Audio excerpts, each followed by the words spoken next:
अब शुरू होने जा रहा है देश का सबसे बड़ा मुकदमा, आपकी अदालत, रजत शर्मा के साथ।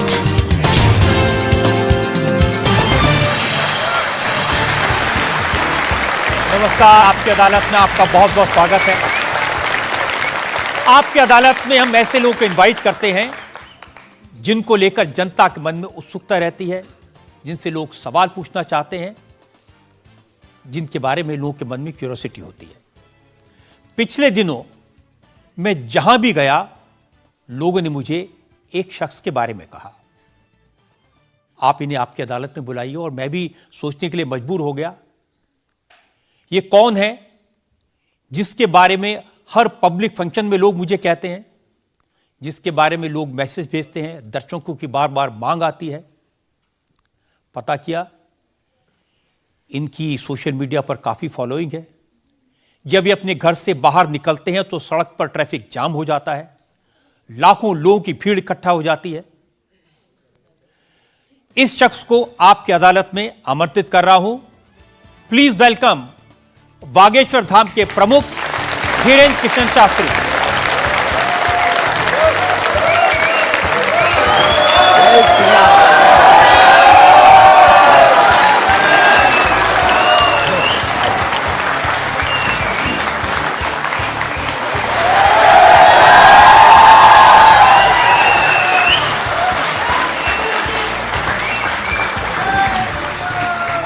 और धीरेन्द्र कृष्ण शास्त्री पर मुकदमे में आज हमारे जज हैं वरिष्ठ पत्रकार विनोद अग्निहोत्री।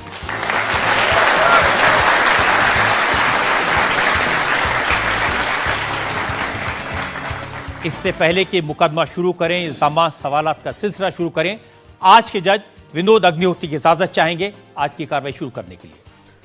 इजाजत है मुकदमा शुरू करने की। और इससे पहले कि पहला इल्जाम लगे शास्त्री जी पर, एक नजर डालते हैं शास्त्री जी के लाइफ पर। आजकल पूरे देश में बागेश्वर धाम के प्रमुख धीरेन्द्र कृष्ण शास्त्री की बहुत चर्चा है। कोई उन्हें चमत्कारी कहता है, कोई उन्हें अंतर्यामी कहता है, कुछ लोग उन्हें पाखंडी कहते हैं, लेकिन धीरेन्द्र कृष्ण शास्त्री खुद को पक्का सनातनी बताते हैं। अब हिंदू एक हो जाओ, सनातनी एक हो जाओ, यही हम चिल्ला रहे हैं कब से।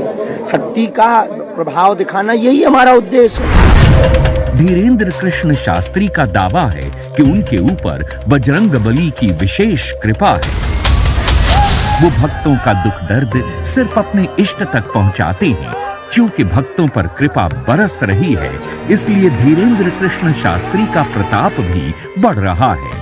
उनके भक्तों की संख्या अब लाखों में है।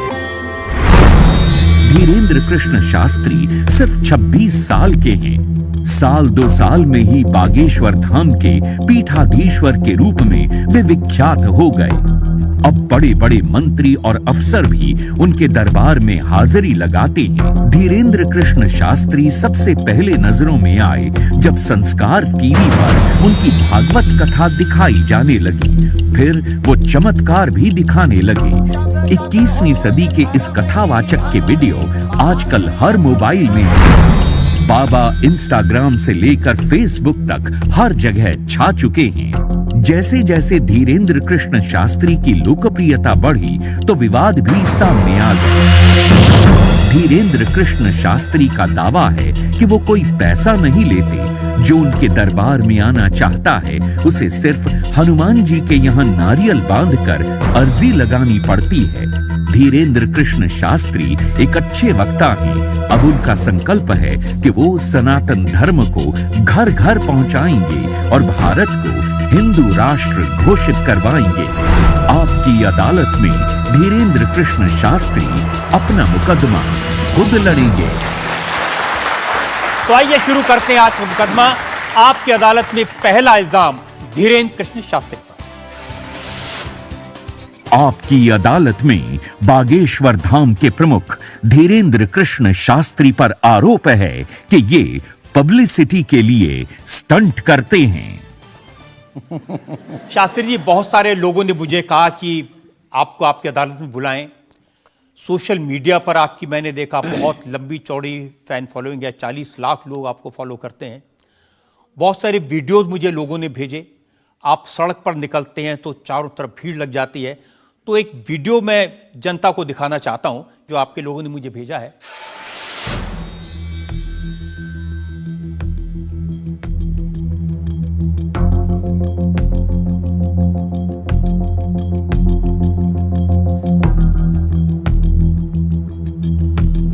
तो ये वाकई में शास्त्री जी असली वीडियो है या पब्लिसिटी स्टंट है, बनाया हुआ है? लोगों की अपनी अपनी भावनाएं होती हैं, अपनी दृष्टि से देखने की। ये वास्तविकता एक जगह की नहीं है। जहाँ जहाँ बागेश्वर बालाजी का दरबार लगता, जहाँ जहाँ बागेश्वर बालाजी की कृपा से दास कथा करने जाता, ये तो कम है, कैमरे में कम आया है, और ज्यादा है।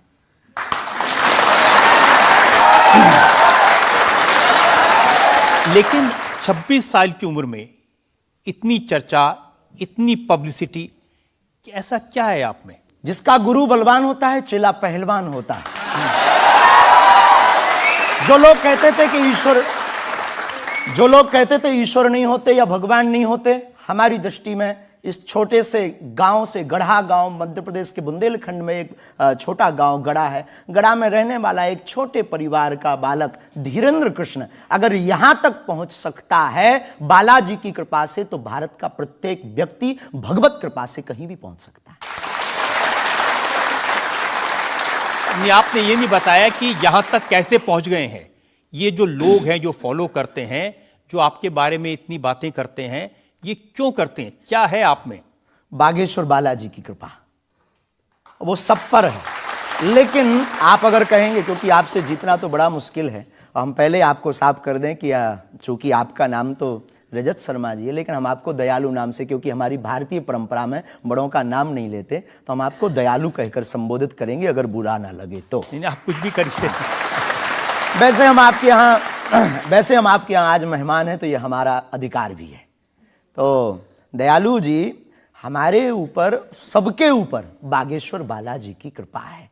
लेकिन हमने अपने गुरुदेव की जो चरणों की सेवा की, उस सेवा के माध्यम से ऋषि परंपरा की जो मंत्र विधा हमको प्राप्त हुई है, वो हमारे पास एक ऐसी अनूठी है जिससे पूरा विश्व की मंगल कामना भी करते हैं। पूरा विश्व अपनी समस्याओं के समाधान के लिए गुरु के नाते बागेश्वर धाम चला आता है। शायद इसीलिए लोग हमारे पास आते हैं। मैंने तो ये देखा कि जब से आप संस्कार टीवी पर आना शुरू हुए और लोगों ने आपके प्रवचन सुने, उसके बाद लोकप्रियता बड़ी तेजी से बढ़ने लगी। हाँ, ये कह सकते हैं माध्यम है, परंतु देखो साधन है, साध्य नहीं। दरबार 3 पीढ़ी से लग रहा, हमारे दादा गुरु जी भी लगाते थे, हम भी 11 साल से लगा रहे हैं। नजर आपकी आज पड़ी है अब इसमें, और हमें ये लगता है कि इसमें ये हमारी गलती नहीं है, देखने वाले की गलती है। बड़ी देर से देखा है हमें, हम तो पहले से ही गुरु कृपा से चमकदार थे। मुझे तो लग रहा है बहुत जल्दी देख लिया आपको, भी तो आपकी उम्र ही कुछ नहीं है। हम उस परंपरा से हैं, जब 5 वर्ष की अवस्था में ध्रुव जी लीला कर सकते हैं, प्रहलाद जी लीला कर सकते हैं, तो हम 26 साल में क्यों नहीं लीला कर सकते? तो आपने क्या क्या लीलाएं की हैं? कोई ऐसी लीला नहीं की जिसमें हम फंसे, लेकिन आपकी अदालत में आए हैं, तो आपके उसमें आप जो कह रहे हैं, तो हमारे जीवन में गुरु कृपा से जो किया सब सनातन के लिए किया, और केवल सनातन के लिए करें। लीला का मतलब ये, हम कोई ईश्वर नहीं है, हम कोई भगवान नहीं है। साधारण जैसे ये इंसान है, वैसे हम मानव हैं, हम में कोई अलग नहीं है। बस हमने अपनी परंपरा को ठीक से जाना, ये अलग है।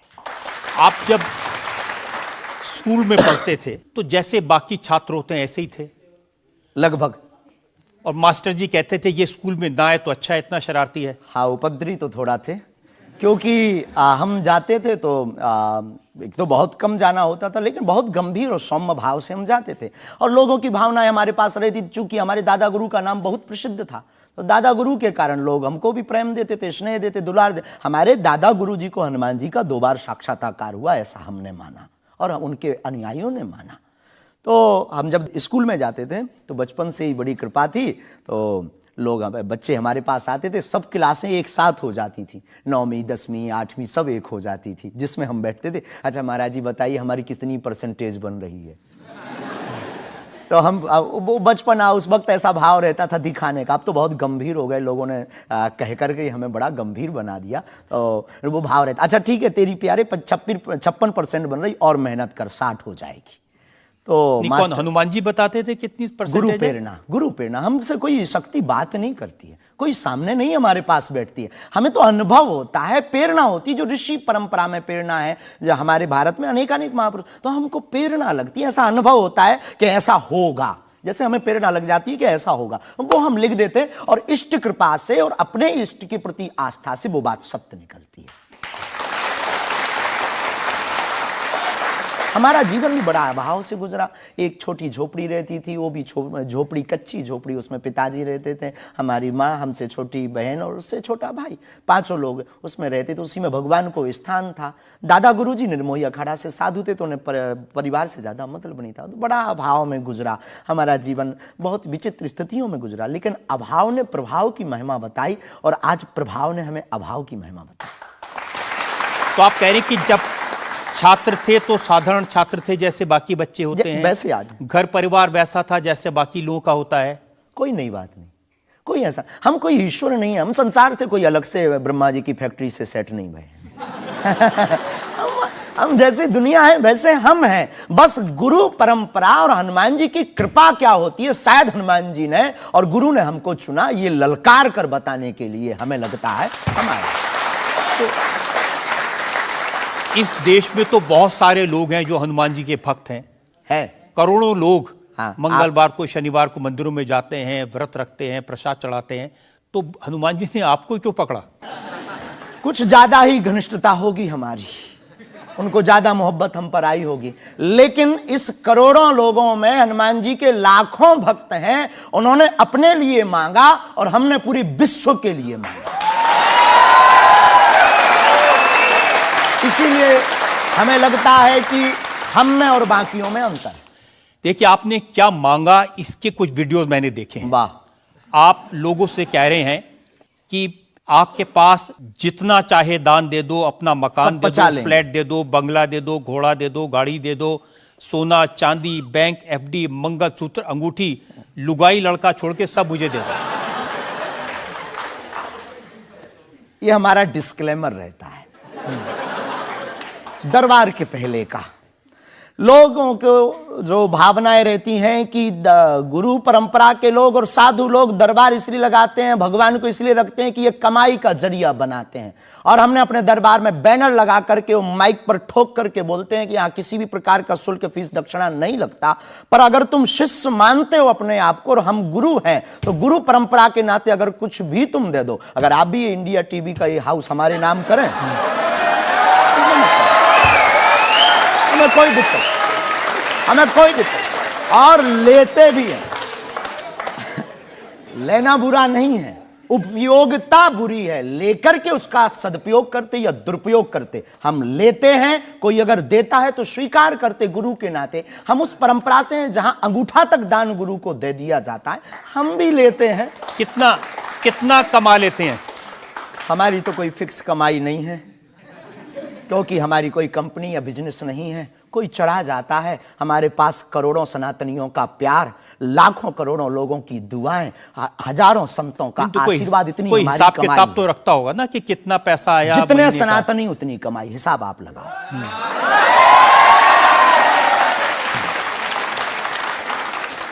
ज्यादा बातें इसलिए होती हैं कि आप जो स्टंट करते हैं पब्लिसिटी के लिए, आप ऐसी ऐसी बातें कह देते हैं। आप कहते हैं कि बिना वीजा के हनुमान जी रावण की लंका में घुस गए थे। ये जो मॉडर्न युवान भाई बहन है, इनको लंका प्रवेश के बारे में बताएंगे तो इनको ये लगता है कि ये घिसी पिटी बातें इनके दादा परदादा बताते रहे, ये बेचारे ऊब गए। इनको कुछ ऐसा चाहिए कि उस अध्यात्म से ये कनेक्ट हो पाए।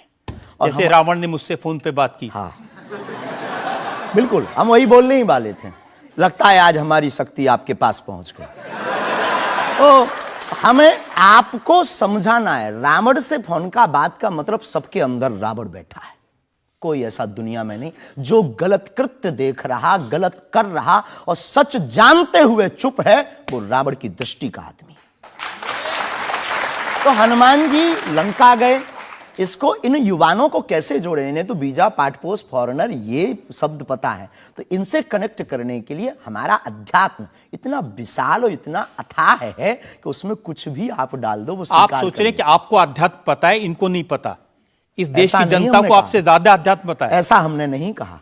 हमें अपने हिसाब का पता है, उन्हें अपने हिसाब का, वो अपने में श्रेष्ठ हैं, हम अपने में अब जो कोशिश कर रहे हैं विद्यार्थी। हमने ऐसा कभी नहीं कहा कि हम श्रेष्ठ हैं, और ये आरोप हमें नहीं लगता कि ठीक है। आपका ये कहना कि मेरे पास एक गधा है जिसमें वाईफाई है और वो प्लेन में भी वाईफाई चलता है, ये मजाक की बातें नहीं है। लोगों की दृष्टि से, भावनात्मक दृष्टि से देखा जाए तो ये बहुत गहरा विषय है। मजाक की दृष्टि से अगर कोई देखेगा तो देखो, जाकी रही भावना जैसी प्रभु मूलत देखी तिन तैसी। भगवान की कोई लीला को सिर्फ रास लीला को उठाते हैं, लेकिन हम तो महाभारत भी उठाते हैं। तो अपनी अपनी दृष्टि है, हम ये मजाक में नहीं कहते। हम उनको बताना चाहते हैं कि हमारे देवी देवताओं से जो हमारे इष्ट की परंपरा की जो निशानी है वो अगर नज़दीक रहे, गुरु की निशानी अगर नज़दीक रहे, माता पिता की बातों की निशानी नज़दीक रहे, तो बेटा कभी गलती नहीं करेगा, वो चार चांद लगाता रहेगा। शास्त्री जी, इसको कहते हैं आप अंधों के शहर में आईना बेचने की कोशिश कर रहे हैं। ऐसा हमारा भाव नहीं है, अपितु हमारा भाव ये है कि उस केवल वाईफाई को हम बताते नहीं, उसकी महिमा भी बताते हैं, और दरबार में आने वाले लोगों को उसकी महिमा का अनुभव भी कराते हैं। तो फिर वो जो बात मजाक की है ना, वो फिर अध्यात्म, आस्था, ईश्वर से जुड़ करके नास्तिक भी आस्तिक बन जाता है। देखिए, आपको भोले भाले लोगों को बताना चाहिए कि भाई ये मैं मजाक में कह रहा हूं, विनोद हम कहते है, भी हैं। और ये मैं ये असल हम में बहुत कह बार बोलते हैं, विनोद हम कर रहे हैं, हम बहुत बार बोलते हैं। अब कोई हमारे विनोद को सीरियस ले ले तो वो उसका निजी अनुभव है। तो अब मैं लोगों को बता दूं कि एक बार बगैर टिकट पकड़े गए थे आप रेलवे में। हाँ, ये तो बताना चाहिए, बिल्कुल पकड़े गए थे, लेकिन ये भी बताइए कि हम टीटी से ही 1100 रुपया लेकर आए थे। उसी टीटी से लेकर आए थे, और जिस वाईफाई की आपने चर्चा की उसी वाईफाई की दम पर उसके बाप का नाम बताकर लेकर आए थे। इसी तरह की बातें कह के ऐसे दिखाते हैं जैसे चमत्कार कर दिया, जैसे मेरे ऊपर हनुमान जी की बहुत कृपा हो गई, मैं भविष्यवक्ता हूं, और फिर जो भोले भाले लोग हैं वो प्रभावित हो जाते हैं। हमने कभी एक नहीं दावा किया कि हम चमत्कारी हैं। आज भी आपकी अदालत में हम कहते हैं कि हम कोई चमत्कारी नहीं है, हम कोई ईश्वर नहीं है, हम कोई महात्मा नहीं है, हम एक आम इंसान हैं। लेकिन हमारी अपने इष्ट के प्रति आस्था, ऋषि परंपरा के प्रति आस्था है, जो महर्षि वाल्मीकि से पत्र दरबार की महिमा चली है, उस महिमा का हम अनुकरण करते हैं, और उस आस्था में उलझनों में का रास्ता मिल जाता है, तो उसे आप चाहे चमत्कार मानिए अथवा फिर आप अपनी बुद्धि से जो जिसने जो जाना वो हमें माना। देखिए शास्त्री जी, बहुत सारे ऐसे लोग हैं, गरीब हैं, परेशान हैं, बीमारियों से थके हारे हैं, डॉक्टर से आशा छूट जाती है, हॉस्पिटल से आशा छूट जाती है, वो आपके पास आते हैं, वो सोचते हैं यहाँ इलाज मिलेगा। किसी का बच्चा बोल नहीं सकता, किसी का बच्चा चल नहीं सकता, वो लोग बड़ी आस्था विश्वास लेके, जो मैंने जानकारी हासिल की, वो आते हैं, सोचते हैं कि यहाँ से शायद उन्हें कोई रास्ता दिख जाएगा, और उन्हें मिल जाता है। जो आते हैं श्रद्धा पूर्वक आते हैं। देखो, जिंदगी में अगर वो परेशान है और डॉक्टर से परेशान होकर के या कहीं से भी निराश होकर के आया और उसे कुछ मिले ना मिले, हम ये तो नहीं कहते, जिसकी जितनी निष्ठा उसको उतना हमारे बागेश्वर बालाजी के दरबार में मिलता है। और अगर नहीं मिलता, और अगर उसे जीवन जीने की अगर डांडस और सात्तावना मिलती है, तो क्या ये भी कम है? बिना पैसों में, बिना दक्षिणा दिए, बिना कुछ लगे अगर हनुमान जी से जुड़ रहा, अगर वो प्रभु से जुड़ रहा, अगर उसे जीवन जीने में 4 दिन की जिंदगी है, डॉक्टर ने कह दिया तो मर जाओगे, लेकिन बागेश्वर धाम के नाम से उसके चेहरे पे मुस्कुराहट है कि मेरा हारे का सहारा है, तो अगर ये मुस्कुराहट उसके चेहरे पर आती, इससे किसी को गुस्ताखी क्यों? देखिए, अगर बागेश्वर धाम आने से लोगों का इलाज हो जाता है, तो फिर आपको कैंसर हॉस्पिटल बनाने की क्या जरूरत है? यही तो हम बताना चाहते हैं कि दुआ और दवा दोनों आवश्यक है। हमने ये नहीं कहा कि हम डॉक्टरों के खिलाफ हैं। अब मैंने पूछ लिया तो आपने दवा ऐड कर दिया उसमें। नहीं, हमने औषधालय बागेश्वर धाम पर खुलवाया है, और मंदिर के समीप खुलवाया है। वहां पर ग्राम पंचायत का भवन है, वहां पर आयुर्वेदिक औषधालय है। दुआ और दवा मतलब नीचे दवा है, और वहां ठीक नहीं हुए तो दुआ के लिए चढ़ जाओ मंदिर पर। दोनों काम करें, ठीक है। और ये कोई नई बात नहीं है, हमने ऐड नहीं की, डॉक्टर खुद ऐड करता है, ऑपरेशन करता है, जब ठीक नहीं होता तो वो भी कहता है तुम भी प्रार्थना करो। लेकिन ये सही है कि जिस इलाके में आप हैं उस इलाके में बहुत सारे ऐसे लोग हैं जो इसी तरह पर्ची निकालते हैं, जो इसी तरह दुआ की बात करते हैं। पूरे भारत में ऋषि परंपरा के अनेक लोग हैं, बहुत लोग तो नहीं कह सकते, पर अनेक लोग पूरे भारत में हैं। और केवल हमारे इलाके में नहीं, पूरे भारत में। हमारे इलाके में बागेश्वर बालाजी की महिमा और दादा गुरुजी के पास दरबार से, कृपा से बहुत से महापुरुष और भी। मैं बताता हूँ, एक लवलेश नाम के गुरुजी हैं, 20 साल की उम्र है, और वो भी इसी तरह से पर्ची निकालते हैं, वो भी इसी तरह से। हम कभी ऐसे मिले नहीं इस भाव से, हमारा कभी मिलना नहीं हुआ, और इस विषय पर उनका निज मत हो हम कह नहीं सकते, ईश्वर जाने। नहीं, मत तो पता नहीं, उनके ऊपर रेप का इल्जाम है और वो जेल में है, कह नहीं सकते। तो उस एरिया में ऐसे और भी बहुत सारे लोग हैं। अभी हम अर्जी लगाने के हिसाब से घूमे नहीं हैं। आप कहो तो इस बार जाकर के घूमेंगे कितने लोग हैं। अभी तो हमें एक पता है, छतरपुर जिले में एक गढ़ा गांव है, वहां बागेश्वर धाम है, वहां सदगुरु सन्यासी बाबा से परंपरा चली दरबार की, आप भी आइए। ये बात सही है कि देश में बहुत सारे ऐसे लोग हैं जो कहते हैं हमारे पास सिद्धि है। एक जयपुर में है, उन्होंने बताया कि मैंने कर्ण पिशाच को साधा हुआ है, और वो भी किसी की भी डेट ऑफ बर्थ बता देते हैं, किसी के परिवार वालों का नाम बता देते हैं। हमारे पास ऐसी कोई सिद्धि नहीं है, ना हमने ऐसी कोई साधना कर रखी है। हमारे पास सिर्फ अपने इष्ट पर, हनुमान जी पर भरोसा है, जो अष्ट सिद्ध नवनिधि के दाता हैं। ना हम कोई डेट बताते हैं, ना हम कोई नाम बताते हैं, और अगर उनकी कृपा से पता चल जाए तो कोई बुरी बात नहीं। जनता में जो लोग सवाल पूछना चाहते हैं। आमतौर पर क्या होता है कि संत का नाम आते ही हमारे माइंड में एक इमेज बनती है कि गाड़ी होगी, बहुत ही जो उनकी वेशभूषा होगी बहुत ही सिंपल और सरल होगी, लेकिन आपकी वेशभूषा देख के, टोपी देख के लगता है एकदम कलरफुल रहता है। आपकी दुनिया ही रंगीन है तो साधु को भी रंगीन होना चाहिए। बहुत बढ़िया, बहुत बढ़िया। जब 7 रंगों की भरी दुनिया है माय डियर सिस्टर, 7 रंगों से भरी दुनिया है, तो मुझे क्या दिक्कत है। और हम कोई साधु नहीं, हम कोई महात्मा नहीं, ना हमने चोला ले रखा है। हम एक वर्ण व्यवस्था की बात नहीं करेंगे, हम एक गुरु के शिष्य हैं और आम इंसान हैं। और अगर कोई सरनेम पूछे तो हम शुक्ल वंशीय सरयूपारी ब्राह्मण है। तो जो 7 ब्राह्मणों की वेशभूषा है वो हमने धारण की, गुरु के नाते हमने ये पादुका अपनी एक परंपरा को निर्वाहन करने के लिए धारण की। और टोपी कोई आया तो दे गया, अगर आप कुछ दो बहन हमें तो वो भी स्वीकार है।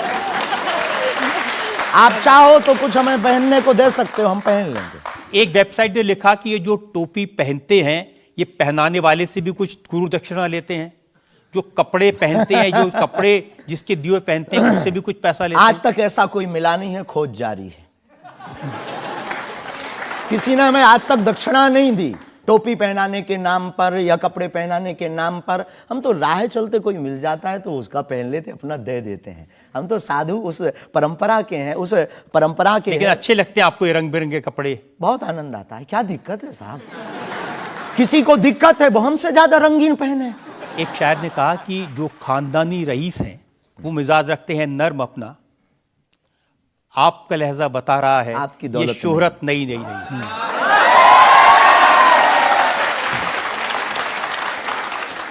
लोगों को लगता है, हमें लगता है कि हमारे जीवन में न हमें धन प्रिय है, न मान प्रिय है, न सम्मान प्रिय है, हमें हनुमान प्रिय है। और हमने जब से जन्म लिया तब से हम धनवान हैं, क्योंकि हमारे हनुमान हैं। और दुनिया का प्रत्येक हनुमान भक्त धनवान है जिसके जीवन में हनुमान है। और वो निर्धन है इस दुनिया में जिसके जीवन में भगवान नहीं, वो निर्धन है। और अगर बाप हनुमान हो और धनवान हनुमान हो और उनका भक्त अगर रंगीन ना हो, पीला लाल ना हो, जब हनुमान जी लाल देह लाली से हो सकता तो लाल पगड़ी क्यों नहीं हो सकती? ये मुझे पता चल गया है कि आप इसी तरह की डायलॉग बाजी करके ही इतने पॉपुलर हुए हैं। आपकी अदालत में अगला इंसान। आपकी अदालत में बागेश्वर धाम के प्रमुख धीरेन्द्र कृष्ण शास्त्री पर इल्जाम है कि ये असभ्य भाषा का प्रयोग करते हैं। शास्त्री जी, कुछ लोग आपको पीठाधीश्वर मानते हैं, कुछ लोग गुरु मानते हैं, लोग महाराज कहते हैं, बड़ा आदर करते हैं। कोई संत कहता है लेकिन आप जिस भाषा का प्रयोग करते हैं वो इस गरिमा के अनुकूल नहीं लगती कई बार। जैसे आपने एक पत्रकार को कहा कि तुझे नंगा कर दूंगा, ये साधु की भाषा तो नहीं हो सकती, ये संत की भाषा तो नहीं हो सकती। ब्राह्मण समाज पर कमेंट करने वाले एक व्यक्ति को आपने कहा मूर्ख, ठठेरी के बरे, नकट्टा। तो ये ठठेरी क्या ये होता कोई हम जातिवादी नहीं है, पहली बात तो हम ये क्लियर नहीं, ये ठठेरी क्या होता है? ये हमारे बुंदेलखंड का एक भावनात्मक शब्द है, ठठरी। जब माताएं बड़ी आवेश में होती है और बालक कोई गलती कर देता है तो माताएं अपनी बालक को कहती हैं, अरे ठठरी के बरे सुधर जा, न कटा। तो हम बहुत गांव के भोले भाले अनपढ़ गवार आदमी हैं, अंगूठा छाप है, ठीक से पढ़ाई की नहीं, तो गवार आदमी है। तो जो माँ की हमारी जो परंपरा है, जो पारिवारिक बोलचाल है, उस पारिवारिक बोलचाल में अगर कोई साधु के ऊपर टिप्पणी उठाएगा, रामचरितमानस पर टिप्पणी उठाएगा या भगवान पर टिप्पणी उठाएगा, तो स्वभावश सनातनी हिंदू होने के नाते वो लहजा निकल जाता है। और सठे साठ्यम समाचरित, ये भी कौन सी गलत बात है? अगर कोई भगवान को गाली बके और हम उसको श्रीमान जी कहें, रहे स्वामी जी कहें, भगवान कहें, तो हमें तो नहीं लगता कि वो बिना ना मानत जलद जड़ गए 3 दिन बीत, और बोले राम सकोप तब भय बिन हो ये न प्रीत। देखिए, आप अपने आप को बड़े पढ़ा लिखा गवार कह करके तो नहीं छुप सकते उसके पीछे। आपने उनसे कहा कि तू मुझे मिल जा, मैं तुझे मसल दूंगा। बहुत अच्छा, हाँ, ये हमने कहा, ये तो अच्छी भाषा तो नहीं। क्योंकि उन्होंने कथावाचकों को पाखंडी कहा था, जिस विषय पर आपने ये टिप्पणी किया है। उन्होंने कथावाचक, हमने कहा कथावाचक हो सकते पाखंडी, पर पर्टिकुलर नाम लीजिए, सब नहीं हो सकते। इस भारत में जगतगुरु स्वामी रामभद्राचार्य भी है, मुरारी बापू भी कथाव्यास है, पूज्यपाद श्री मलुक पीठाधीश्वर भी कथाव्यास है, उनमें एक दास भी है।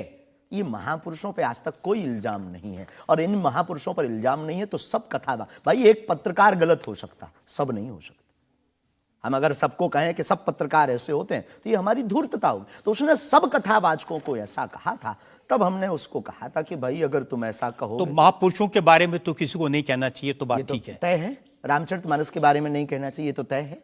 तो उसके लिए अगर ऐसा मसला कह दिया समझाने के लिए, वो है तो हमारा आदमी चेला। लेकिन आपने संत तुकाराम के बारे में क्या कहा?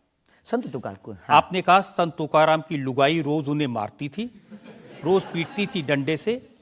तो किसी ने उनसे पूछा, तुम रोज लुगाई से पिटते हो, शर्म नहीं आती? इसमें बोलचाल की भाषा में थोड़ा सा वो हुआ। हमने एक कथा पढ़ी थी एक पुस्तक में, उसमें लिखा था कि उनकी पत्नी झगड़ालू, बड़ी ईर्षालु थी, बड़ी विचित्र थी, और वो संत तुकाराम जी को एक बार गन्ने के लिए भेजती, गन्ना वो एक लेकर शाम को आते तो वो उनके शरीर पर प्रहार कर देती, एक गन्ने के 2 टुकड़े हो जाते। पर तुकाराम बहुत अद्भुत महापुरुष थे, उन्होंने कहा, देख तू कितनी ज्ञानवान है, पहले गन्ना एक था, हम लोग 2 थे, तूने मेरे शरीर पर प्रहार करके गन्ने के 2 टुकड़े कर दिया, अब एक तू चूस एक मैं लूं।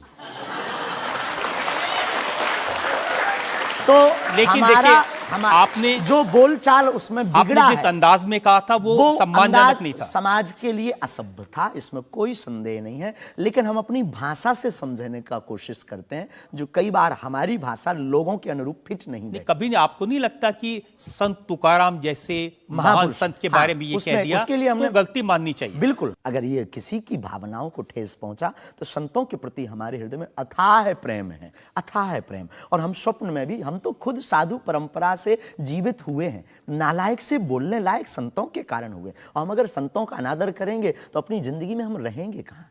तो हम तो विनम्रता पूर्वक अगर किसी को ठेस पहुंचा तो हमें नहीं लगता कि हमारे द्वारा उनको ऐसा कहा, लेकिन अगर किसी को ठेस पहुंचा और शब्द ऐसा मुंह से फिसल गया तो हम क्षमा प्रार्थी, कोई संदेह। अब मैं एक और उदाहरण आपको बताता हूँ। अच्छा किया कि आपने क्षमा प्रार्थना की, करना ही चाहिए साधु संतों के बारे में, अगर गलती से मुंह से कुछ निकल जाए, बहक करके अगर हो जाता तो कोई दिक्कत। आप बात कर रहे थे साईं बाबा के बारे में, और आपने कहा कि हमने सुना वो चांद मियां निकले। हाँ, सुना। आपने कहा कि कई बार लगता है कि 33 कोटि क्या कम पड़ गए, और समझदार के लिए इशारा काफी है जी। जिन साईं बाबा को करोड़ों लोग मानते हैं, करोड़ों लोग की श्रद्धा उनमें है, उन्हें भगवान मानते हैं, उनकी पूजा करते हैं, उनके मंदिरों में लाखों लोग जाते हैं, उनके बारे में इस तरह की भाषा? बात ये थी, प्रश्न ये था, क्या साईं बाबा हिंदू हैं या मुसलमान? हमने कहा हम तो उस वक्त थे नहीं भाई साहब, अगर होते तो देखते टोपी पहनते थे कि माला। तो हमने जो सुना है, कोर्ट ने कहा, ऐसा एक पत्रकार में पत्र वार्ता में निकला है कि वो चांदनियाँ हैं। उन्होंने, उनके जो कमेटी के लोग हैं, उन्होंने क्षमा मांगी। तो हमने यही बात उनको बता दी, बस प्रेस की बात बता दी। तो हमसे ज़्यादा ये आरोप जिस पत्रकार ने ये छापा है उस पर उठना चाहिए। नहीं, लेकिन आपके कहने से लोगों की भावनाएं आहत हुई। हमारा किसी भी संत के प्रति अनादर नहीं, सब धर्मों के प्रति सम्मान है। जो जिस धर्म को मान रहा, बलपूर्वक उसको मानना चाहिए। हम सिर्फ अपने धर्म के कट्टर हैं, सिर्फ ये बताना चाहते हैं हम आपको। तो साईं बाबा का सम्मान करते हैं आप? बेझिझक, संत के नाते, संत के नाते बेझिझक। हमें बाबा साईं बाबा से क्या आपत्ति है, क्या विपत्ति है? हमें अपने आप से आपत्ति नहीं है, हमें किसी साधु से कैसे आपत्ति हो सकती? क्योंकि जिस सनातन धर्म की आप बात करते हैं, वो वसुदेव कुटुंबकम सबसे पहले की तो संयम, धैर्य, भाषा पर नियंत्रण, ये सब। लेकिन कब तक धैर्य, कब तक संयम?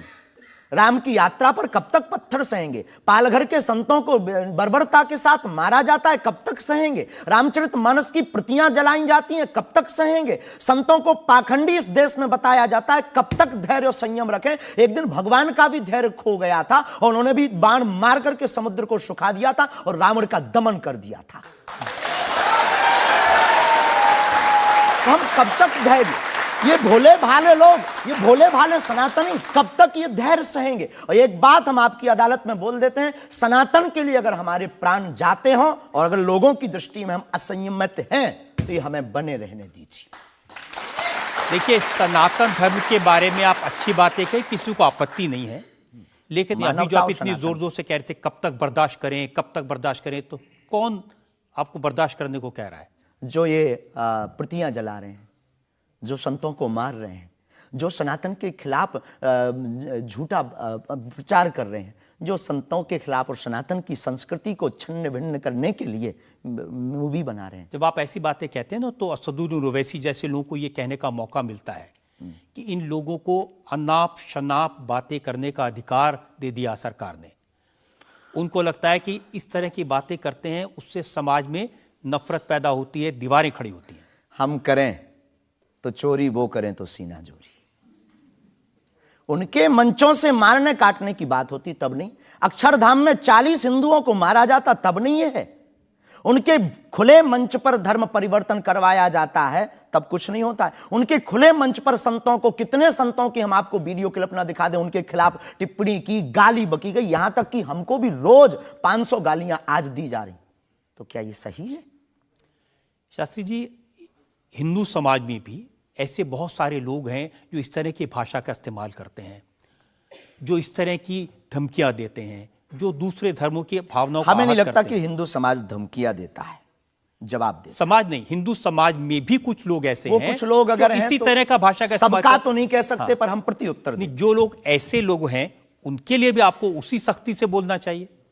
हम किसी भी पंथ के विरोधी नहीं हैं, हम सनातन धर्म के कट्टर हैं और सनातन का विरोध, हमें मुसलमानों से डर नहीं है, ना पादरियों से, ईसाइयों से, अपने में भी रहने वाले कुछ जयचंदों से भी डर है जो सनातन का विरोध कर रहे हैं। हम उनके खिलाफ भी बोलते हैं। और ये जो मसलने वाला विषय है, ये मसलने वाला विषय जो हमने बोला है, वो किसी मुसलमान के लिए नहीं बोला, एक हिंदू व्यक्ति के लिए ही बोला, जब उसने संतों पर उंगली उठाई थी। और बोलना हमारा, हमें मौलिक अधिकार है, हम भी भारतीय नागरिक हैं। मुसलमानों से कुछ परेशानी है? बिल्कुल भी नहीं, हमारे तो मित्र भी हैं। मैंने तो ये हमें भी कोई सुना कि आपकी बहन की शादी एक मुसलमान से पैसे लेकर सहयोग आपने दी, करवाई हाँ। थी। आज भी हमारा मित्र, अभी 5 दिन पहले ही मिला, चाय भी पी। और हमारा लगभग 500-600 मुसलमान परिवार हैं जो आत्मा से जुड़े हैं। इस भारत का प्रत्येक नागरिक अपने हृदय पर अगर हाथ रखे ना, अब मीडिया में वो कुछ भी बोले, तो उसकी रंगों में राम और कृष्ण का ही ब्लड बह रहा है।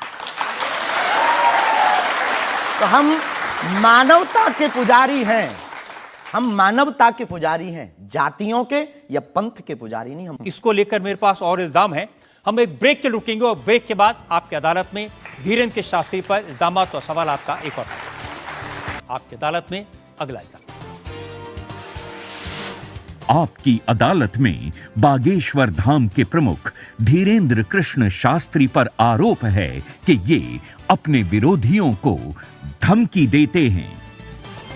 शास्त्री जी, सुना है कि विरोधियों को धमकी दे रहे थे आप, लेकिन आजकल आपको भी धमकियां मिलने लगी हैं। आपको भी लोग कह रहे हैं कि जान को खतरा है।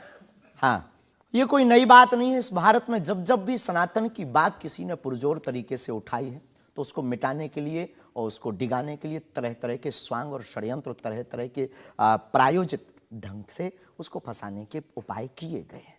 लेकिन सिर पर सीताराम, फिकर फिर क्या करना। और रही बात धमकी की, तो साधु परंपरा में या हम अपनी गुरु परंपरा में कभी किसी को धमकी नहीं देते हैं। हम सिर्फ ये कहते हैं कायदे में रहोगे तो फायदे में रहोगे। आपके लिए सुरक्षा की मांग करने के लिए आपके समर्थकों ने जंतर मंतर पर एक प्रदर्शन किया, उसका वीडियो मैंने देखा है। और जो लोग बागेश्वर धाम के नाम पर वहां प्रदर्शन कर रहे हैं, वो कह रहे थे अब चाकू छोड़ो, तलवारें रखो, अब इन लोगों को गोली मारो।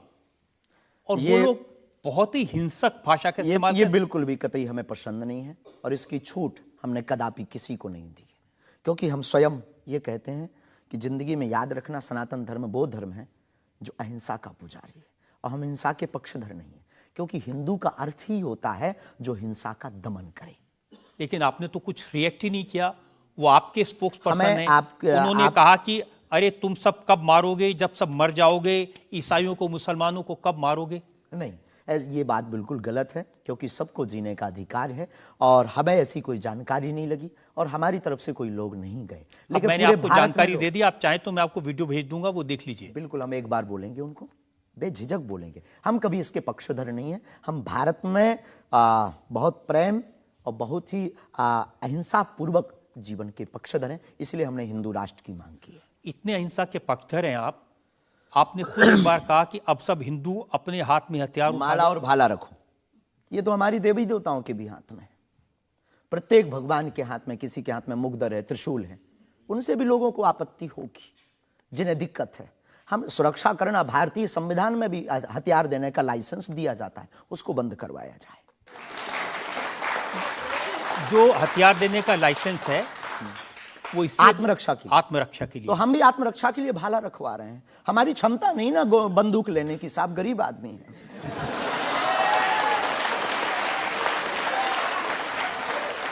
जब आप इस तरह की बातें करते हैं ना, तो फिर सवाल ये उठता है कि आपकी सुरक्षा के लिए टैक्स पेयर क्यों पैसा दे, जनता क्यों पैसा दे? आप इस तरह की बातें करेंगे, भाला की बात करेंगे, बंदूक की बात करेंगे, गोली की बात करेंगे, तो धमकी मिलेगी। हाँ मिलेगी, लेकिन हमने कभी बंदूक की बात नहीं की। हमने भाला और माला की बात की। और रही बात सुरक्षा की, तो प्रत्येक नागरिक की सुरक्षा करने की जिम्मेदारी भारत सरकार की है।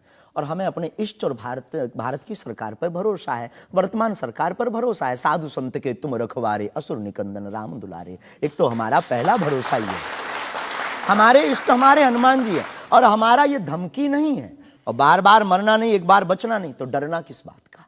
तो जब तक जिएंगे, प्राण अगर जाते हो चले जाएं, पर सनातन की चर्चा, घर घर राम पहुंचाने की चर्चा नहीं हम छोड़ेंगे। वो 50 उपाय कोई कर ले।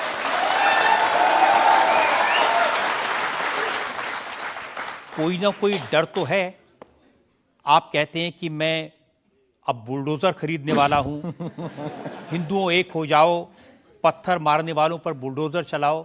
ये भी हमारा अहिंसात्मक बयान है, पूर्ण अहिंसात्मक। बुलडोजर कब से अहिंसात्मक हो गया?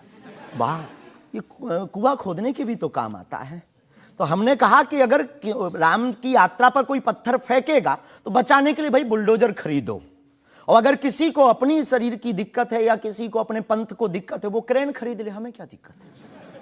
हम कोई रोक नहीं रहे हैं। लेकिन अभी हमारे पास इतना रुपया नहीं आया कि हम बुलडोजर लें। और अगर आप लोग सहयोग करेंगे तो हम रख लें। देखिए, ये डायलॉग मारना अच्छा है, डायलॉग नहीं, लोगों को मजा भी आता है। गुरु की परंपरा के अनुसार हम सिर्फ एक बात बताते हैं। हाँ, लोगों को डायलॉग लगता है। कैसे गुरु हैं जिनकी परंपरा में कभी भाला, कभी बुलडोजर, और फिर कहते हैं मैं अहिंसा की बात ये हमारी करता हूं। ऋषि परंपरा है। ये भगवान राम की परंपरा है। अच्छा, धनुष भगवान बाण राम के लिए। टाइम पर बुलडोजर आते थे। भगवान राम धनुष बाण लिए थे। अब थोड़ा टेक्नोलॉजी बढ़ गई है तो टेक्नोलॉजी के हिसाब से हमें भी बदलना चाहिए। परिवर्तन प्रकृति का क्या नियम करेंगे, है। क्या करेंगे बुलडोजर का? आत्मरक्षा। घर के बाहर रखेंगे कि देख भाई तू आना मत, ये भी है भाई। बंदूक जो इनके पास होती, सिपाहियों के पास चलाते थोड़ी हैं अनेक बार, वो तो दिखाने के लिए होती है कि तू कुछ करना। आप जो बातें कह रहे हैं ना कि सिपाहियों के पास भी बंदूक होती है, जो सीमा पर रक्षा करते हैं उनके पास बंदूक होती है, हमारे पास क्यों नहीं हो सकती? ऐसी बातें जानते हैं, मैंने किससे सुनी थी बहुत साल पहले, भिंडरान वाले से। ये कौन है? भिंडरान वाले पंजाब में जो आतंकवाद फैला था उसके सिंबल थे। नहीं, हमने कभी बंदूक की बात नहीं की, बुलडोजर की। उनसे मैंने ये सवाल पूछा था। उन्होंने बुलडोजर रखी थी। मैं आपको बताता हूँ, उनसे मैंने, देखिए ये मजाक की बात नहीं है, मैंने उनसे सवाल पूछा था कि उनकी आपत्ति क्या थी कि जो हिंदू हैं वो यज्ञोपवीत क्यों पहनते हैं और सिख लोगों को कृपाण लेकर जाने की इजाजत क्यों नहीं होती। तो मैंने उनसे कहा कि यज्ञोपवीत से क्या नुकसान किसी को हो सकता है? तो उन्होंने कहा नहीं, इससे भी गला घोट के मारा जा सकता है। मैंने कहा आप तो बंदूक की बात कर रहे हैं। तो उन्होंने यही कहा था कि सिपाहियों के हाथ में भी तो बंदूक होती है, वो भी आत्मरक्षा के लिए। तो ऐसी बातें जो लोग गुरु परंपरा के लोग हों उनको नहीं कहनी चाहिए। आपकी दृष्टि से कह सकते हैं, लेकिन हमें लगता है कि आत्मरक्षा के लिए सब कुछ जरूरी है और वर्तमान समय में आवश्यक है। और बुलडोजर की बात अगर कहें तो बुलडोजर का पूर्ण अहिंसात्मक बयान है और किसी व्यक्ति से अगर आप जोड़ रहे हैं तो वो उसका निज मत है। हमारा मत बंदूक की तरफ। सनातन धर्म का मत क्या है? सनातन धर्म का मत है सनातन सत्य, अहिंसा, दया, क्षमा, दान, जप, तप। मारकाट की बात तो नहीं करता वीरता सनातन भी धर्म। है, ये वीरता का प्रतीक है बुलडोजर। चाय भी मंगवा दो साहब। अच्छा, हम चाय पियेंगे, हमें चाय की पीना बड़ी चाहते आदत हैं। है। हाँ, तो पानी और चाय दोनों भेजा जाए। जी जी। वैसे तो संतों को चाय पसंद नहीं आती है ना? लेकिन आपके बारे में जितना मैं रिसर्च की हूँ मुझे पता चला है आपको चाय बहुत पसंद है। क्या ये सही है? जी बहन, बहुत सही बात है। जो कौन सी चाय अदरक पसंद वाली करते चाय। हैं? अदरक वाली चाय, और हमारे दादा गुरुजी को बहुत प्रिय है। इस चाय से हमारी याद जुड़ी हुई है दादा गुरु से। हम 2 भाई हैं वैसे तो, पर ताऊ चाचा के मिलाकर के 10 भाई हैं। और हम जब दादा गुरुजी के पास जाते थे तो सब ऐसे ही बैठते थे। तो दादा गुरुजी बहुत सिद्ध महापुरुष, बहुत कम बोलते थे, महापुरुष थे। तो वो चाय पीते थे तो अपनी जूठी चाय, खूब ये जो नरेली है, इसकी आधी चाय हमको देते थे। तो हमारे जीवन में हमें ये लगा कि ये नालायक से बोलने लायक गुरु के इस प्रसाद के कारण बना है। और प्रत्येक, इसके पीछे एक और रहस्य है, प्रत्येक बालक को अपनी परंपरा को छोड़ना नहीं चाहिए, चाहे किसी भी लेवल पर पहुंच जाए। शायद ये भी सूत्र है। शुरुआत जहां से हुई, गुरु से शुरू जिसका जीवन हुआ, उसे कुछ भूलना नहीं चाहिए। इसलिए हम भूले नहीं, ये शायद हमें लगता कि हमारी अच्छी आदत है। चाय बुरी आदत, क्षमा कीजिए। युवानों से प्रार्थना है, मत पीना, हम नहीं रुकेंगे।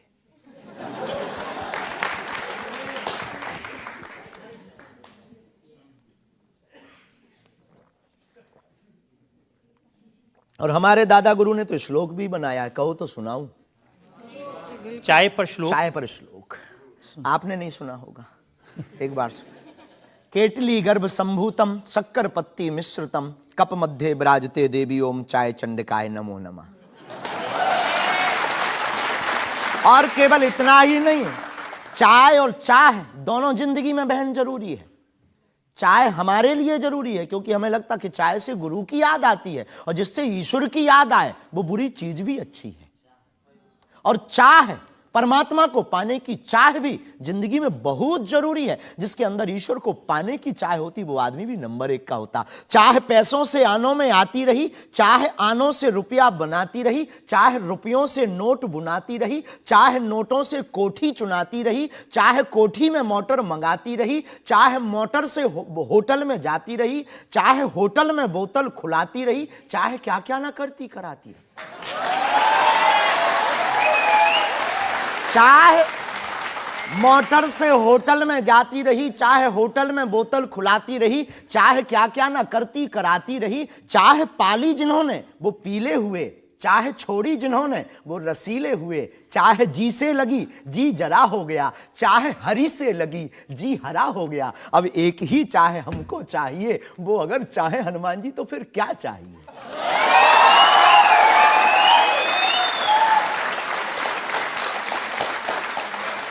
अब आप ये मत कहना कि ये डायलॉग बाजी है क्योंकि हम आपकी अदालत में ये कहते हैं हमारा कोई भी बयान डायलॉग नहीं है, हमारा प्रत्येक बयान हमारे युवाओं को और भारत को जगाने का है। मैं तो सोच रहा था कि आपको पहले से पता होगा कि मैं क्या पूछने वाला हूं। शायद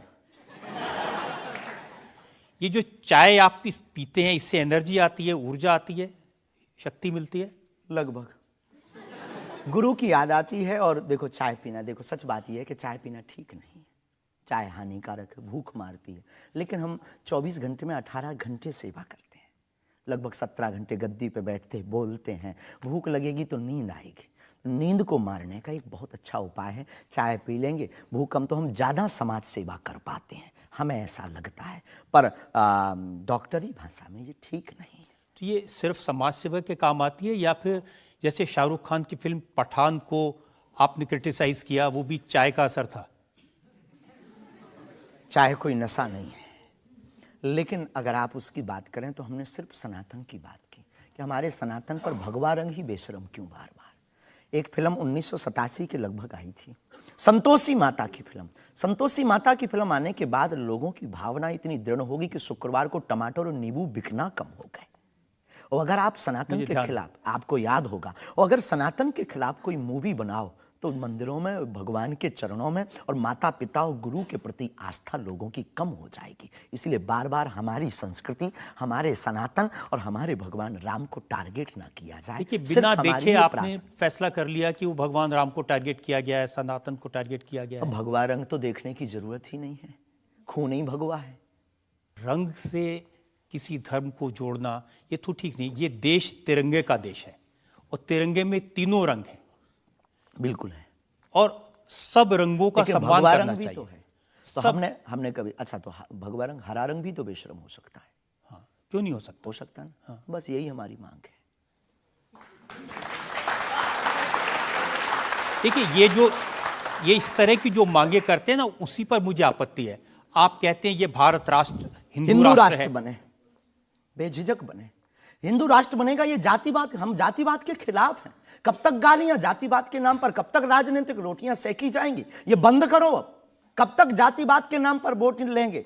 आप ये बंद करो, भारत को हिंदू राष्ट्र बनाओ। सामाजिक समरसता होगी, सब में समानता होगी, सौहार्दता होगी, न पत्थर गलेंगे, न रामचरितमानस जलेगी, न राम के ऊपर कोई टिप्पणी होगी। हिंदू राष्ट्र होगा तो राम राज्य आ जाएगा। भारत विश्व गुरु है। शास्त्री जी, ये जो देश है ना, ये भारत के संविधान से चलता है। वो संविधान जो बाबा साहब अंबेडकर ने बनाया था। क्षमा कीजिए, हम उसके आदर करते हैं, हमारे पूर्वजों ने स्वीकार किया। कहां आदर कर रहे हैं? वो संविधान कहता है ये धर्मनिरपेक्ष राज्य है, इसमें रिलीजन के नाम से इसको देश नहीं बनाया जा सकता। संविधान का प्रथम पृष्ठ ही भगवान राम के चित्र से प्रारंभ होता है। हाँ, बिल्कुल। संविधान का प्रथम पृष्ठ, जिस देश का संविधान भगवान राम से प्रारंभ हो तो क्या वो हिंदू राष्ट्र, राम राज्य नहीं हो सकता है? वही संविधान जो भगवान राम के पृष्ठ से शुरू होता है, वही संविधान कहता है कि भारत एक धर्म निरपेक्ष हमने ऐसा राज्य सुना है, पढ़ा नहीं है, पूछना नहीं। पंथ निरपेक्ष कहा है, धर्म तो सिर्फ सनातन नहीं, धर्मनिरपेक्ष। हाँ, तो धर्म सिर्फ सनातन है, बाकी सब पंथ। देखिए, और जो देश धर्मनिरपेक्ष नहीं होते, जैसे हमारे पड़ोस में पाकिस्तान धर्म के आधार पर बना, उसका क्या हाल है ये आप देख रहे हैं। देख रहे हैं, लोगों के पास खाने को रोटी नहीं है, आतंकवाद चरम सीमा पर है। जब इस्लाम के नाम पर देश बनेगा, धर्म के नाम पर बनेगा, तो ये होगा। बिल्कुल बात सही है आपकी, लेकिन हम आपको बता दें बाकी सब पंथ हैं, धर्म सिर्फ सनातन है। सुप्रीम कोर्ट के सामने ये मामला आया था और सुप्रीम कोर्ट ने क्या कहा था, एग्जैक्ट वर्ड्स मैं आपको बताता हूं। सुप्रीम कोर्ट ने कहा कि भारत जैसे धर्मनिरपेक्ष देश में धर्म के आधार पर घृणा फैलाने की, लोगों को बांटने की गुंजाइश नहीं है। जी, सुप्रीम कोर्ट तो का ये नहीं करना चाहिए। हमारी तरफ से आदर है, लेकिन भारत हिंदू राष्ट्र था, है, बस घोषणा की जरूरत है। देखिए, आप रंग के नाम पर फिल्मों का विरोध करते हैं, आपने कहा कि ये फिल्म नहीं चलने देंगे। हम सिर्फ सनातन के विरोधियों का विरोध करते हैं, कोई रंग से, कोई व्यक्ति से, किसी संप्रदाय से हमारा कोई विरोध नहीं। सनातन के विरोधी से हमारा विरोध है, वो किसी भी बिरादरी या समुदाय या समाज का चाहे भले ही क्यों। आपको यह भी समझना होगा, जिस फिल्म का आप इतना विरोध कर रहे थे, जिसको आप कह रहे थे कि लोग देखने ना जाएं, उसको करोड़ों ने देखा और वो लोग सुपरहिट फिल्म हुई। होनी भी चाहिए, हमने सुना सुधार भी किया है, और सुधार करके कोई करे तो फिल्मों से हमारा कोई विरोध नहीं है, क्योंकि वो एक कला है और कला के प्रति हमारा सम्मान है। नहीं, लेकिन आप तो बार बार कभी आप आमिर खान की फिल्म का जिक्र करते हैं, कभी क्योंकि वो शाहरुख खान पीके वाली मूवी बना करके भगवान को गाल पर चिपका करके शंकर जी को बाथरूम में बंद करता है, तो क्या ये सही है? जिसके प्रति हमारी आस्था है, लाखों लोग कहेंगे इस बात को सुनने के बाद, जिनके प्रति हमारी आस्था है उनके साथ ऐसा मजाक किया जाए, भगवान के साथ खिलवाड़ किया जाए, क्या ये सही है? और उसकी बात बोलना अगर विरोध है तो हम मरते दम तक विरोध करेंगे।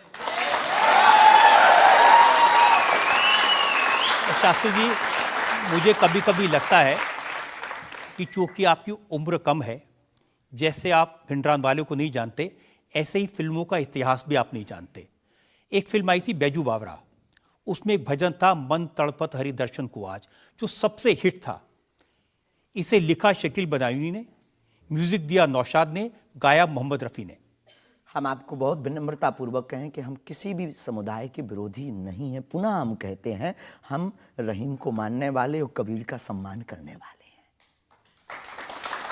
हम शेख मुबारक के साथ मित्रता निभाने वाले। ये आपको समझने की जरूरत है, ये मलिक मोहम्मद जायसी और रसखान का देश है, जहां पर उन्होंने भगवान का गुणगान किया। हमने कभी विरोध नहीं किया, सम्मान किया, रसखान के पद गाए, रसखान के प्रति हमारा आदर है, और भारत में सामाजिक सौहार्दता बनी रही है हमारी मांग है।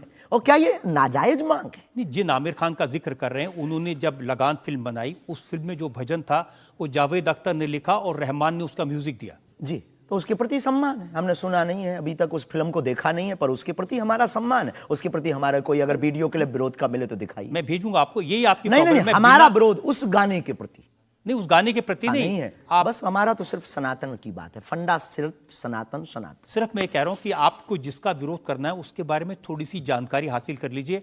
आपको न मिले तो मुझसे पूछ लीजिए। बहुत अच्छा है, अब आगे से ये कोशिश करेंगे, लेकिन सनातन के लिए पूछ नहीं पाएंगे हम। सनातन पर उंगली उठाएगा तो इधर से भी डायरेक्ट सीधा सा होगा। ऐसा लगता है कि जैसे आपने सनातन धर्म के नाम पर धमकियां देने की दुकान खोल ली है। अगर किसी को यह धमकी लगती है तो उसे लगना चाहिए, क्योंकि प्रत्येक भारतीय नागरिक को बोलने का अधिकार है, और हमें भी बोलने का अधिकार है सनातन के लिए, क्योंकि हमारा जन्म सनातन के लिए हुआ, हमारा जीवन सनातन के लिए है, और हम मरेंगे भी सनातन। बोलने पर आपत्ति नहीं है, हम धमकी देने पर आपत्ति है। हम धमकी नहीं देते, हम सिर्फ ये कहते हैं कायदे में रहो तो फायदे में रहो। ये भारत राम का देश है, बस हम कायदा सिखाते हैं, और गुरु का काम है कायदा सिखाना, धमकी नहीं। गुरु क्या डांट करके धमकी देता है? गुरु धमकी, अगर कुम्हार मटका बनाता है तो भीतर से हाथ भी तो लगाता है। तो हम तो गुरु परंपरा के हैं, तो गुरु के नाते हम समझाते हैं, माय डियर, मेरे प्यारे, सनातन के लिए मत बोलो। बुंदेली भाषा में ऐसी भाषा बोलेंगे तो अच्छा है। नहीं बोलेंगे, पर ठटरी बरे भी नहीं छोड़ेंगे। आपकी अदालत में अगला इंसान। आपकी अदालत में बागेश्वर धाम के प्रमुख धीरेन्द्र कृष्ण शास्त्री पर इल्जाम है कि ये दुष्प्रचार करवाते हैं। देखिए, एक उदाहरण मैं आपको देना चाहता हूं। YouTube पर मैं देख रहा था, एक वीडियो है आपका, और उस वीडियो को देखने से ये इंप्रेशन आता है कि जैसे प्रधानमंत्री नरेंद्र मोदी आपके दरबार में आए, और एक नहीं 3 ऐसे वीडियो हैं बागेश्वर धाम ऑफिशियल चैनल पर। अब आपके समर्थकों ने बनाया, मैं आपको दिखा देता हूं, आप उनके बताइए लिए कि वो आपका है क्या अच्छा। नहीं। बागेश्वर धाम सरकार पहुंचे पीएम मोदी, तो क्या मोदी जी भी बागेश्वर धाम सरकार के भक्त हो गए हैं? आए दिन बागेश्वर सरकार के पास नेताओं की भीड़ लगी रहती है, जिसमें प्रधानमंत्री नरेंद्र मोदी जी का नाम भी शामिल है, जो कुछ दिन पहले ही बागेश्वर धाम सरकार के दर्शन करने पहुंचे थे। और कहा जाता है कि कुछ दिन पहले नरेंद्र मोदी जी भी बागेश्वर धाम सरकार से अपनी अर्जी लगवाने आए थे। तो आइए सुनते हैं स्वयं पंडित धीरेन्द्र शास्त्री से।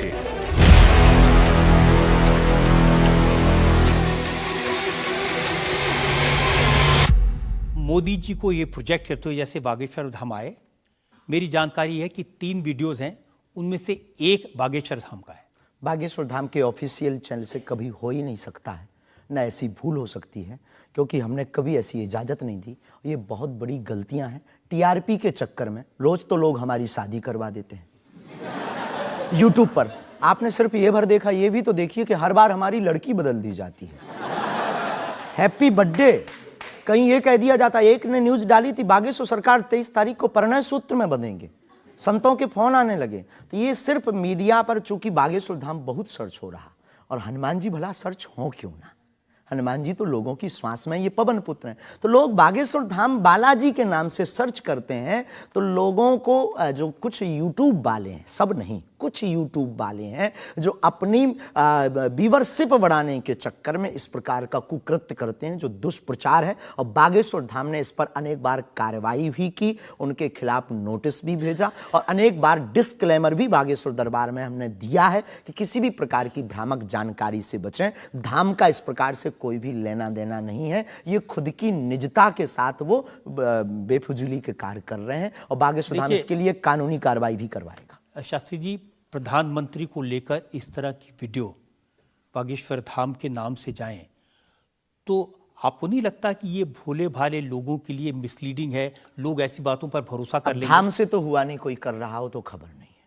पर कर रहा जो, उसके खिलाफ कानूनी कार्रवाई। अगर आपके नामले पे कोई कर रहा है तो भी आपको कोई एक्शन लेना चाहिए। आपने कुछ कार्रवाई की है? हाँ, अनेक बार नोटिस भी भिजवाया है, अनेक बार कितने चैनलों को बंद करवाया है, जो कई बार कोई खान के खिलाफ कर देते थे हमारे लिए, कई बार कोई धमकी डाल दे। बागेश्वर धाम पहुंचे जेल, अब वो ऐसी हथकड़ी हो, वो पुलिस अगल बगल लगा देते थे। तो इनसे हमारी आपके सोच से भी प्रार्थना है, इसको बहुत देखा जाएगा, आपकी अदालत को जब भी देखा जाए, इस प्रकार की भ्रामक जानकारी से बचें। हम इस प्रकार, कोई भी हमारा दरबार या कथा प्रदर्शन का विषय नहीं है, हमारी कथा और दरबार दर्शन का विषय है। तो आपकी तरफ से मोदी जी के वीडियोस को लेकर के क्या कार्रवाई की गई? इसमें अभी इसकी हमें आज पता लगा है कि मोदी जी का बना है। पूर्व में हमको वो जेएलएल वाला बताया था, हमें इसका ज्ञान नहीं है, लेकिन हम जाते ही तुरंत आपकी अदालत के बाद लीगली कार्रवाई एफआईआर अपने अमुक थाने पर करवाएंगे। अच्छा, इसके अलावा और भी बहुत सारे वीडियोस हैं। देवेंद्र फडणवीस का है, मनोज तिवारी का है। ये तो आए थे। ये भी फर्जी वीडियो है? अरे नहीं, ये तो आए थे, इनके मत करवा दियो ना ना ना, ना। देवेंद्र फडणवीस जी भी आए थे, मनोज तिवारी हमारे बहुत प्रिय शिष्य हैं, वो भी आए थे, और बहुत आए हैं, पर मोदी जी नहीं आए हैं। हाँ, ये बता देते हैं, तो इन पे एफआईआर जी डिलीट ना करवा दियो, आप रोक दियो। लेकिन आपके 1-2 सेंटेंसेस हैं जिसमें आप कुछ मोदी जी कह रहे हैं, मोदी जी आइए। हाँ, वो हम लंदन में दरबार में थे, ये शायद उससे अगर ये जोड़ा हो, पूरा तो देखा नहीं, उससे जोड़ा हो तो खबर नहीं, हौस नहीं। मोदी जी वो जहाँ लंदन में राम कथा हम कर रहे थे, तो श्री राम मंदिर के, सनातन मंदिर के जो प्रमुख हैं वो एक मोदी जी हैं, और वो भी गुजराती हैं। तो वो दरबार में बैठे हुए थे, किसी कारण उनकी व्यवस्था के कारण प्रशंसा के लिए उनका जिक्र आया, तो लोगों ने शायद वो कट करके उठाया हो, हमारे स्मरण में ऐसा है। लेकिन ये भी गलत है, ये भी अपराध है। वो भी ऑफिशियली, बिना लीगली सहमति लिए बिना आप कोई भी वीडियो शेयर या वो नहीं कर सकता, ऐसा कुछ नियम है, तो ये भी गलत है। मैं आपको बताऊं शास्त्री जी, मैंने 40 साल हो गए मुझे पत्रकारिता में, ऐसे बहुत सारे उदाहरण मैंने देखे हैं। चंद्रा स्वामी का उदाहरण देखा था, वो नरसिम्हा राव के साथ उनकी तस्वीरें, राजीव गांधी के साथ उनकी तस्वीरें, जॉन मैकेंद्रो के साथ तस्वीरें, लिज टेलर के साथ, ये अंतर्राष्ट्रीय ख्याति प्राप्त लोग हैं, और वो ये तस्वीरें दिखाकर अपनी दुकान चलाते थे, और वाकई में जो दुनिया के बड़े बड़े लीडर्स थे उनसे उनकी पहचान थी। ब्रुनोई के सुल्तान उनके शिष्य बन गए थे इसी वजह से। अफ्रीकन कंट्रीज़ के प्रेसिडेंट थे मोबुतू, वो उनके शिष्य बन गए थे। हमारा कभी भी भाव, कोई आवे सब सम्मानीय है। हमारा ये भाव नहीं है कि हम आपकी फ़ोटो दिखा करके लोग हमको माने। देखो, आप हमारी मीडिया पर प्रचार कर सकते हो, पर अगर दम नहीं होगी, सत्यता नहीं होगी, तो व्यक्ति एक बार आएगा, लौटकर कभी नहीं आएगा, आपको भी गाली देगा, हमको भी गाली देगा। तो ये माध्यम हो सकते हैं, साधन हो सकते, साध्य नहीं। तो हमारा ऐसा भाव नहीं, क्योंकि हमारे पास जो है वो खुली किताब है, ऊपर से नीचे तक, और हम कभी ये नहीं चाहते कि लोग देखें। अब कोई देख रहा तो वो उनकी दृष्टि और उनकी आंख है। हम तो सिर्फ ये चाहते हमें हमारा परमात्मा हनुमान जी देखे, बस। क्या चाहते हैं आप हनुमान जी से? सनातन धर्म और हिंदू राष्ट्र। फिर भी मांग पूरी नहीं होगी। अगर हिंदू राष्ट्र आप कह देंगे कि बन गया तो हम अखंड भारत मांगेंगे।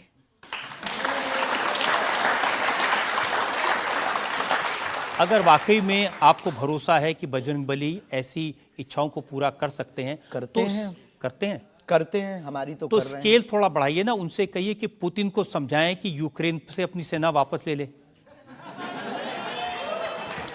आइए, ये तो अंतर्राष्ट्रीय, क्योंकि उससे जो यूक्रेन क्रिश्चियन मुल्क है उनको पता चलेगा कि सनातन धर्म की शक्ति कितनी है। हम अपनी तरफ से प्रतिदिन विश्व में कल्याण हो, विश्व में शांति हो, ये अर्जी लगाते हैं।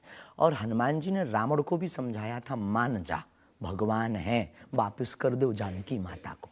लेकिन जिसकी आ गई हो तो हनुमान जी की बातें उसे नहीं भाती हैं। गुरु के नाते हमने भी प्रार्थना की। अब किसी की आ गई, हम जो बताने, हमारे पास लोग आते, महाराज जी हम मर ना जाएं। अब उसको क्या कहें कि जो बता रहा उसे भी मरना है। हद हो गई। तो हम तो पागलों जैसी बात करते मेरे पागल। लेकिन हम श्रीमान जी बड़े विनम्रता पूर्वक कहें कि अगर आपको लगता है तो आपको अर्जी लगाने एक बार बागेश्वर धाम। नहीं, ये अर्जियां लगाने का काम तो आपका है, मेरा नहीं है। और अंतर्राष्ट्रीय विषय पर अब टर्की में इतना बड़ा जलजला आया है, इतना बड़ा भूकंप आया है, हजारों लोग मर गए हैं, तो कुछ आपको अर्जी लगानी चाहिए। बिल्कुल, हमने प्रार्थना तुरंत की। और हम प्रार्थना करते कि प्रतिदिन जो भी हमारे पास है चूरन चटनी, हम अपने गुरुजी से और बालाजी से प्रार्थना करते विश्व का मंगल हो, सबका भला हो। इससे आपको फर्क नहीं पड़ेगा कि वो क्रिश्चियन कंट्री है या इस्लामिक मुल्क? बिल्कुल भी नहीं। हम तो खुद गए, हम तो पूरी दुनिया का मंगल की कामना। हम उस धर्म से हैं जहाँ वसुदेव कुटुंबकम की चर्चा की जाती। सर्वे भवन्तु सुखना सर्वे सन्तु निरामया, सब में मंगल हो, मंगल भवन अमंगलहारी। हम ऐसे नहीं हैं, हम मानवता के हैं। जिसके अंदर दुख है, हे बालाजी उसके संकट, आप संकट मोचन हैं, उसके संकट मिट जाएं, हमें कोई फर्क नहीं पड़ता है। ये अच्छी बात आपने कही। आज हमने मुकदमा चलाया बागेश्वर धाम के प्रमुख धीरेन्द्र कृष्ण शास्त्री पर। हमने उनसे पूछा उनके चमत्कारों के बारे में, उनके प्रवचनों के बारे में, उनके धमकी भरे बयानों के बारे में, उनके स्टंट्स के बारे में और उनको लेकर सोशल मीडिया में चल रहे मिसलीडिंग वीडियोस के बारे में। अब वक्त है आपकी अदालत में आज के जज विनोद अग्निहोत्री के फैसले का। बागेश्वर धाम के प्रमुख आचार्य श्री धीरेन्द्र कृष्ण शास्त्री पर लगे सभी आरोपों और उनके जवाब सुनने के बाद अदालत इस निष्कर्ष पर पहुंची है कि ऋषि और संत परंपरा वाले इस देश में उन्हें भी अपने विचार लोगों तक पहुंचाने का अधिकार है। लेकिन जिस तरह धर्म के नाम पर पाखंड और धोखाधड़ी भी होती है, इसलिए श्री शास्त्री को बहुत सावधान रहने की आवश्यकता है। अदालत तमाम इल्जामों से श्री धीरेन्द्र शास्त्री को बाइज्जत बरी करते हुए निर्देश देती है कि बागेश्वर धाम बालाजी सरकार श्री हनुमान जी की कृपा से उन्हें यदि कोई सिद्धि और प्रसिद्धि मिली है तो उसका उपयोग लोक कल्याण और समाज की नैतिक आध्यात्मिक उन्नति के लिए करें और देश समाज में प्रेम, शांति, सद्भाव का वातावरण बनाने में सहायक हों। शास्त्री युवा हैं, इसलिए उनमें जोश स्वाभाविक है, परंतु जोश के साथ साथ होश भी अत्यंत आवश्यक है। अदालत अपेक्षा करती है कि उनकी वाणी में संयम, करुणा और क्षमा से अभिभूत रहेगी। आशा है कि धीरेन्द्र कृष्ण शास्त्री सनातन धर्म के इन्हीं शाश्वत मूल्यों के साथ भारतीय संत परंपरा को आगे बढ़ाते रहेंगे।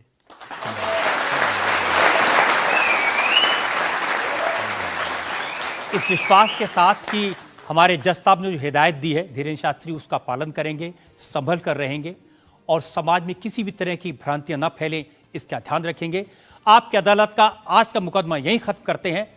अगले सप्ताह आपसे मुलाकात होगी एक नई शख्सियत के साथ। तब तक के लिए नमस्कार।